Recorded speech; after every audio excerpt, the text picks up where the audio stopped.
Assalamualaikum warahmatullahi wabarakatuh. Selamat pagi, siang, sore, maupun malam, kapanpun Mbak Rani, Kak Suki, dan Pak Ituan mendengarkannya.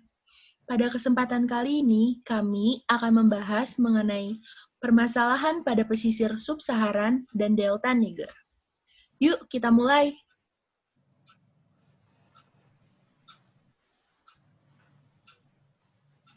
Di sini, ada saya, Marshanda Sally, bersama 3 rekan terbaik saya, yaitu ada. Halo, perkenalkan, saya Mita Apriliani. Halo, perkenalkan, saya Priyanka Afriandini. Halo, perkenalkan, saya Zaiza Salsa. Happy watching!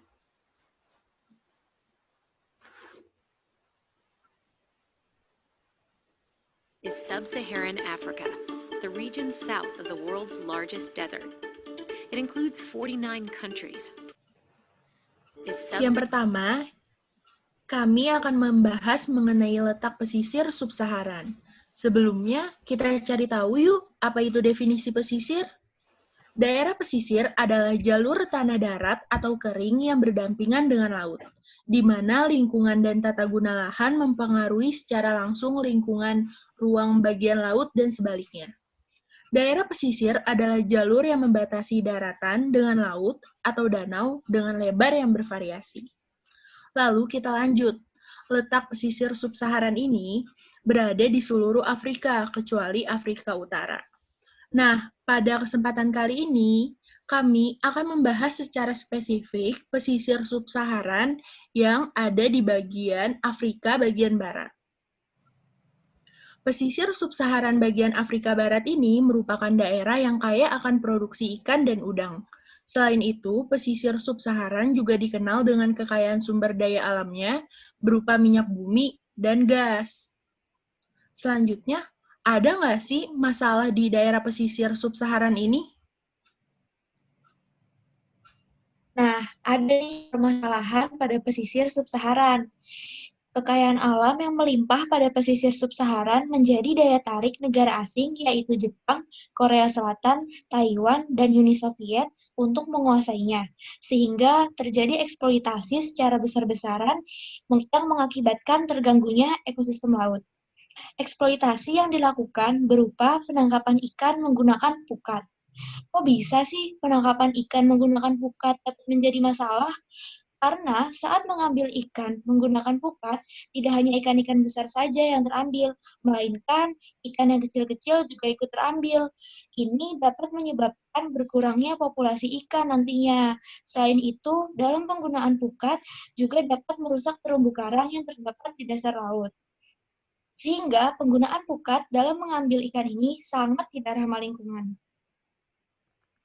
Nah, selain permasalahan tentang penangkapan ikan, adanya penambangan pasir pada pesisir pantai sub-Saharan juga dapat menyebabkan kemunduran garis pantai yang ditandai dengan terjadinya erosi pada pesisir pantai. Penambangan pasir pada kawasan pesisir juga mengakibatkan terganggunya ekosistem yang mudah rapuh seperti terumbu karang, serta adanya pengambilan material yang mengupas lumpur sedimen yang ada di lapisan pasir menyebabkan air jadi keruh. Kegiatan konstruksi seperti pembangunan kawasan, pemukiman, dan fasilitas wisata di sepanjang pesisir pantai sub-Saharan dapat melonggarkan ikatan sedimen dan meningkatkan limpahan air hujan sehingga menyebabkan terjadinya erosi. Namun, pembangunan fasilitas wisata tadi dapat meningkatkan pendapatan di sektor pariwisata dan juga dapat mendongkrak perekonomian daerah setempat. Nah, berikut ini ada cuplikan video mengenai permasalahan yang ada di pesisir pantai sub-Saharan.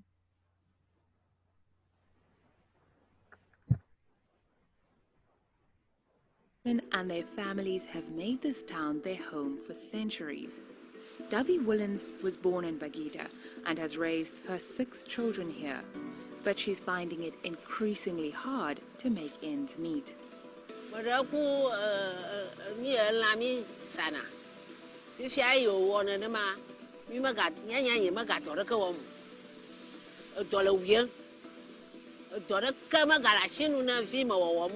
ka vinyo po biye da ka yo la tsena ko no mo tsena mo ko do una ne mo le na me ma Across West Africa, villages like Bagida are at the front lines of an environmental catastrophe. Erosion and coastal flooding are threatening the livelihoods of communities who live here. Nah, dari pemaparan permasalahan tadi, kira-kira bagaimana sih cara untuk mengatasinya? Oke, sekarang solusi yang ditawarkan atas permasalahan-permasalahan yang tadi telah dipaparkan, salah satunya yaitu pemerintah diharapkan dapat memberikan sanksi yang besar terhadap negara-negara yang menggunakan pukat dalam pengambilan ikan di laut dan melakukan pengawasan yang intens terhadap kapal-kapal yang sedang melakukan penambangan ikan di laut. Selanjutnya, mengenai penambangan pasir yang terjadi di pesisir pantai, dapat dilakukan pembatasan dalam penambang pasir dan melakukan penambangan sesuai prosedur yang sudah ditetapkan dengan mempertimbangkan kondisi dari lingkungan yang ada pada daerah tersebut. Selanjutnya, kita akan membahas bentang alam delta nih.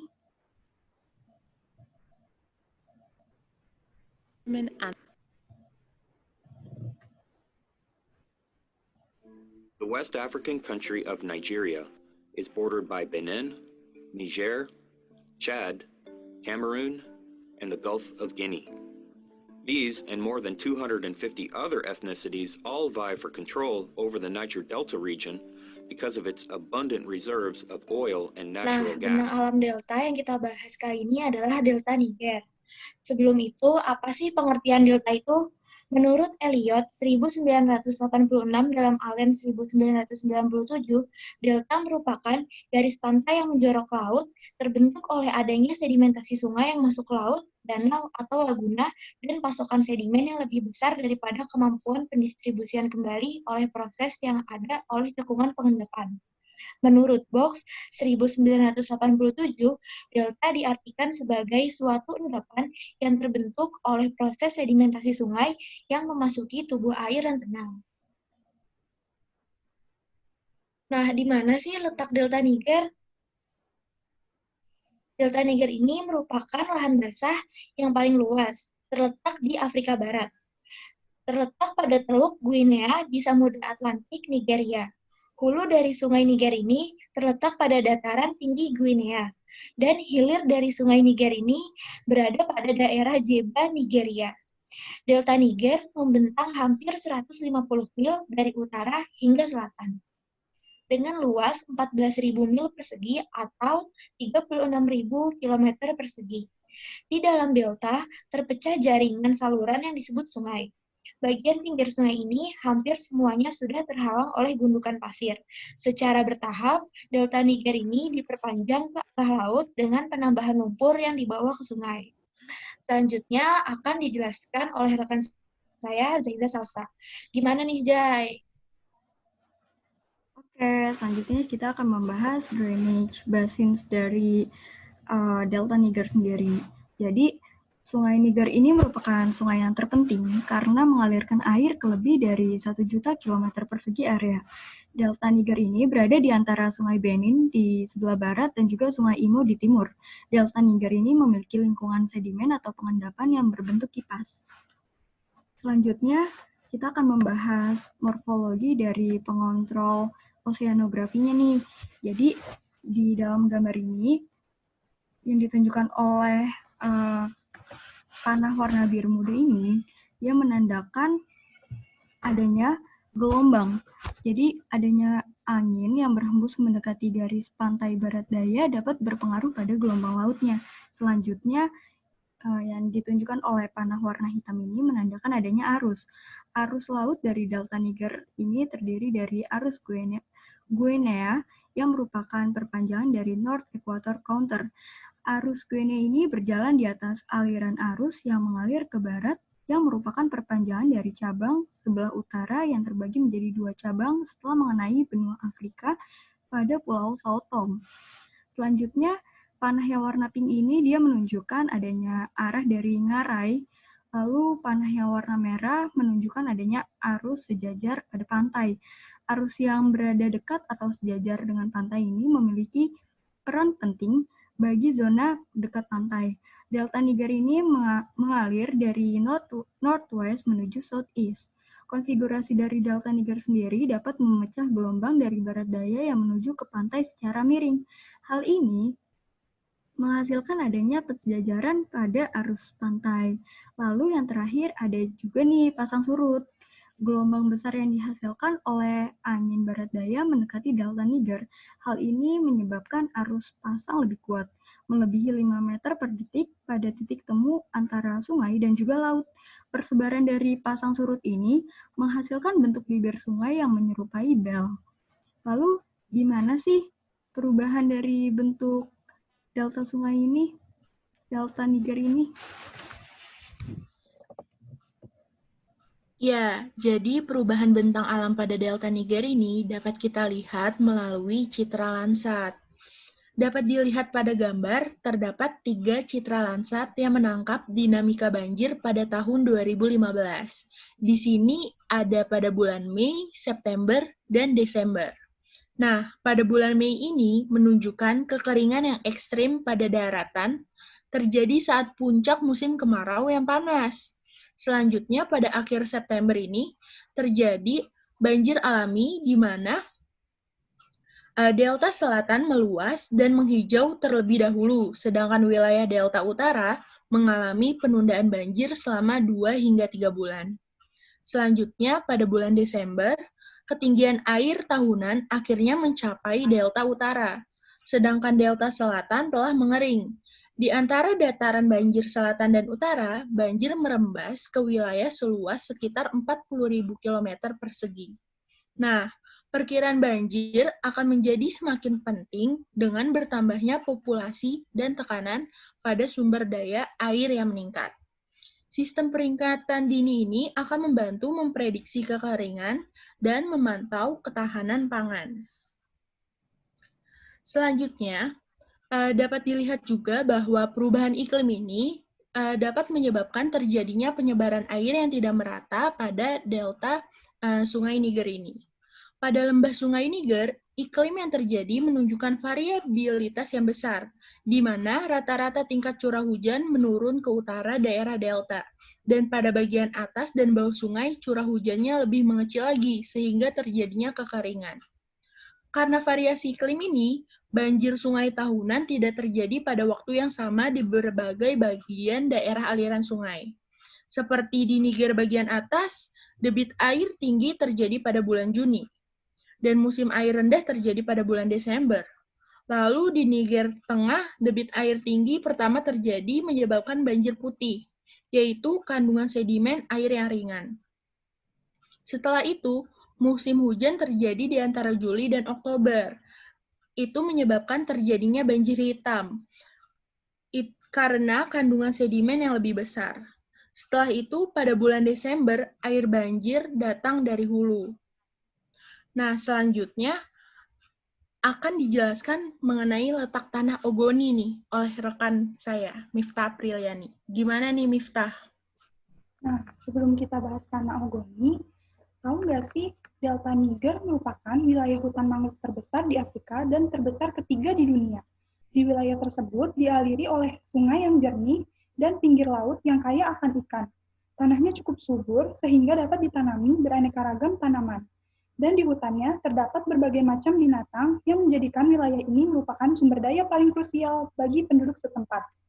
Nah, tanah Ogoni yang merupakan bagian dari Delta Niger yang dihuni sekitar 530.000 penduduk dan menjadi wilayah terpadat di Afrika. Selain itu, Delta Niger merupakan wilayah paling kaya akan minyak di Nigeria. Hal ini mendatangkan banyak perusahaan-perusahaan internasional untuk menanamkan modal di Delta Niger, termasuk tanah Ogoni, yang justru malah menyebabkan masalah baru pada daerah tersebut. Nah, berikut ini cuplikan dari masalah yang ada di Delta Niger.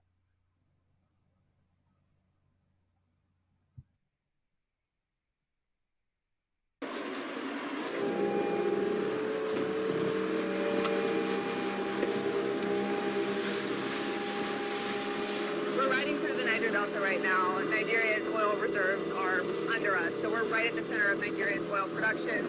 Shell, Exxon, all these big companies have pipelines, and this is where oil theft is rampant. Illegal oil refineries are buried deep in the creeks of the Niger Delta and are notoriously difficult to get to. Local oil businessman Don Mazzaro helped us secure access to one under the protection of a paramilitary group that provides security for the oil thieves.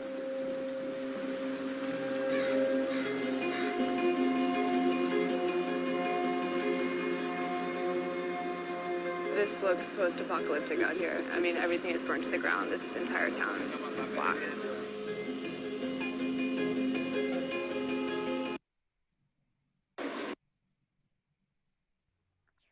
Nah, cuplikan tadi itu merupakan dampak dari pengeboran minyak. Sebelum itu, kita bahas dulu yuk sejarah dari pengeboran minyak.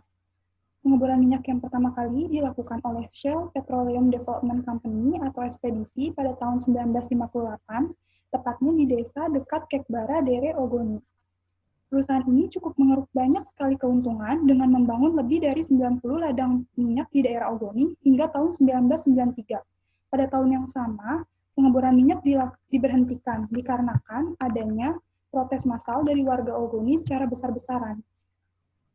Dan juga terjadi degradasi lingkungan yang menjadi pusat perhatian bagi aktivis dan petinggi daerah. Yang diketahui penyebabnya yaitu dari aktivitas perusahaan minyak tersebut. Dampak yang dirasakan oleh masyarakat sekitar yaitu siklus hidrologi yang buruk, berupa air hujan yang kotor, uap air tercemar, bahkan langit malam di daerah Ogoni seperti obor besar yang berasal dari koboran gas dari hasil industri minyak.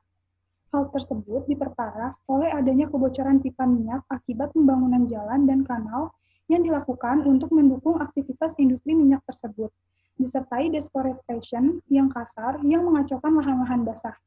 Akibat dari tercemarnya lingkungan hutan bakau maupun perairan di daerah, dari tumpahan minyak menyebabkan penurunan kualitas air minum dan tanah secara drastis yang sangat mempengaruhi produksi pertanian.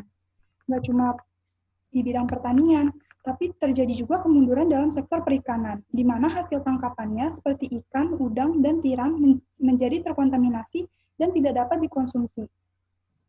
Masyarakat setempat juga mengalami dampak buruk yang cukup berat, tidak hanya pada lingkungan, tetapi juga kesehatan, akibat adanya pencemaran udara dan hujan asam. Serta terancamnya mata pencarian sebagian besar penduduk setempat yang bergantung pada sumber daya tanah dan lahan basah yang subur, yang mempengaruhi sektor ekonomi di daerah tersebut. Ditambah lagi, terjadinya kerusakan secara permanen bagi flora dan fauna di daerah tersebut. Kira-kira dari banyaknya pemaparan masalah yang ada di Delta Niger, bagaimana ya cara mengatasi permasalahan tersebut? Masalah yang terjadi di Delta Niger ini cukup kompleks nih, sehingga diperlukan upaya yang cukup besar dengan melibatkan banyak peran.